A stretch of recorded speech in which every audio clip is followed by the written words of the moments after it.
playing from Bhavya Bharat.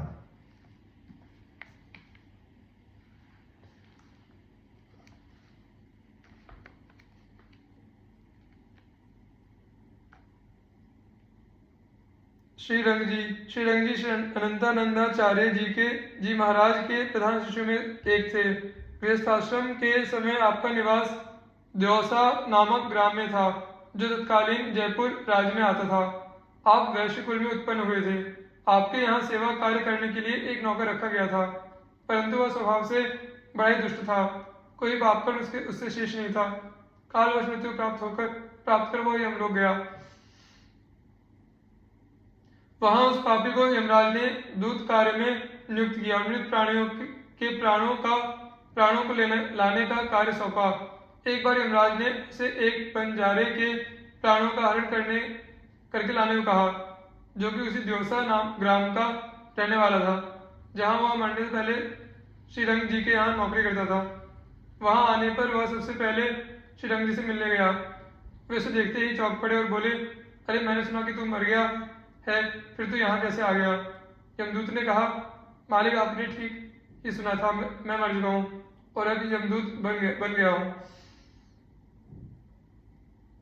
यहाँ मैं बंजारे को ले जाने आया हूँ। श्रीरंग जी ने कहा, अभी तो वह पूर्ण स्वस्थ है और थोड़ी देर पहले ही मेरे यहाँ से कुछ माल लाद कर ले गया है, उसे तुम कैसे ले जाओगे? उसने कहा, मैं उसके बैल की सींग पर बैठ जाऊंगा, जिससे काल पीड़ित वह बैल सींग मारकर उसका पेट फाड़ देगा। श्रीरंगी ने पूछा, क्या तुम लोग सबके साथ ऐसा व्यवहार करते हो? यमदूत बोला, नहीं, हम लोग केवल पापियों के साथ ही ऐसा व्यवहार करते हैं। भगवान के भक्तों की ओर तो हम देख ही नहीं सकते। अतः मैं आपको भी यह सलाह देने आया हूँ कि जीवन के शेष भाग में आप भगवत भक्ति कर लें। मैंने आपका नमक खाया है, अतः आपको कष्ट में पड़ते नहीं देखना चाहता हूँ। आपको यदि मेरी बातों में विश्वास न हो तो आप मेरे साथ बंजारे के घर चलिए। मैं केवल आपको ही दिखाई दूंगा, दूसरा कोई मुझे नहीं देख सकेगा। वह मेरे बताए के अनुसार जब सारी घटना घटे तो मेरी बात की सत्यता समझ लेना। हम लोग पापी प्राणियों को इसी प्रकार ले जाते हैं और हम लोग ले जाकर उसके पापों के अनुसार और भी नाना प्रकार का दंड देते हैं। यह कहकर यमदूत बंजारे का प्राण हरण करने के उद्देश्य से उसके घर की ओर चल दिया। श्रीरंग जी भी उसके पीछे चल दिए। वहां जाकर श्रीरंग जी ने देखा कि बंजारा अपने बैल को खली भूसा चला रहा है। बैल बार बार से हिला रहा था, जिससे बंजारे को खली भूसा चलाने में असुविधा हो रही थी। अतः उसने एक हाथ से बैल को जोर से हटाया। ठीक उस समय यमदूत जाकर बैल की सींगों पर बैठ गया। फिर तो काल पीड़ित बैल ने क्रोध में भरकर सींगों से ऐसा प्रहार किया कि बंजारे का पीठ फट गया, उसकी आंतें बाहर निकल आई और वह वहीं तुरंत मर गया। श्रीरंग जी की आंखों के सामने घटी इस आश्चर्यमयी घटना ने उनकी आंखें खोल दी। उन्होंने श्री अनंतानंद जी महाराज के चरण पकड़े और उनके उपदेशानुसार भगवत भक्ति करने लगे। श्रीरंग जी श्री पीपा जी के प्रति भी बड़ा ही आदर भाव था। श्रीरंग जी का श्री पीपा जी के प्रति भी बड़ा ही आदर भाव था। श्री पीपा जी ने एक मास तक उनके द्योसा ग्राम में निवास और सत्संग किया। इनके समय में द्योसा ग्राम श्री राम रंग में रंग गया था। इस घटना का श्री प्रियदास जी ने अपने कवित्व में इस प्रकार वर्णन किया है। द्योसा एक गांव था, श्रीरंग सुनाम हो तो बनिक सरावगी की कथा ले बखानिए, रहतो गुलाम गयो धर्मराज धाम, वहां भयो बड़ो दूत कही सुनु अरे पानिए, आए बनी जाए लैन देख तू दिखावे, चैन बैल सिंह मध्य पैठी मारे पहचानिए, बिनु हरि भक्ति सर्व जगत की यही रीति, भयो हरि भक्त श्री अनंत पद ध्यानिए।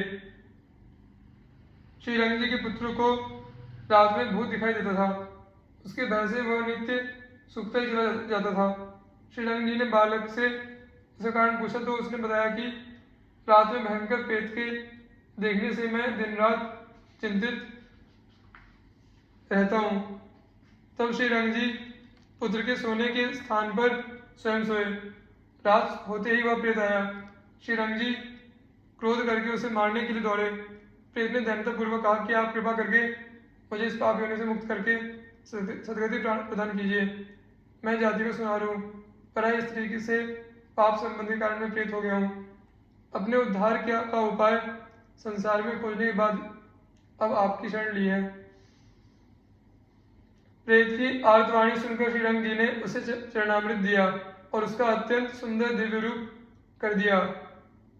इस प्रकार श्रीरंग जी के भक्ति भाव का गान किया गया है। श्रीरंग जी की महिमा संबंधी इस घटना का भक्तमाला टीकाकार ने इस प्रकार वर्णन किया है।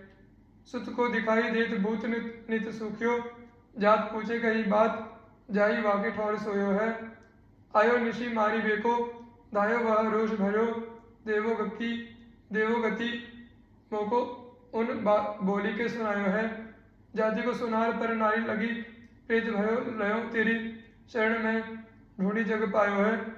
दियो चरण अमृत लय कियो, दिव्य रूप वाको अति अनूप सुन भक्ति भाव गायो है। पैहारी श्री कृष्णदास जी। जाके सिर कर धरियो, तासु कर तर नहीं अड्यो, आप्यो पद निर्बान शोक निर्भय करी अड्यो। तेज पुंज बल भजन महामुनि उर धरेता, सेवत चरण सरोज राय राना भुवि जेता। दाहिमा बंस तिनकर उदय संत कमल हिय सुख दियो, निर्वेद अवधि कली कृष्णदास अन्न परिहरि पय पान कियो। इस कराल कलिकाल में पयहारी श्री कृष्णदास जी वैराग्य की सीमा हुए। आपने अन्न को त्याग कर केवल दूध पान करके भजन किया, इसलिए आप पयहारी इस नाम से विशेष प्रसिद्ध हुए।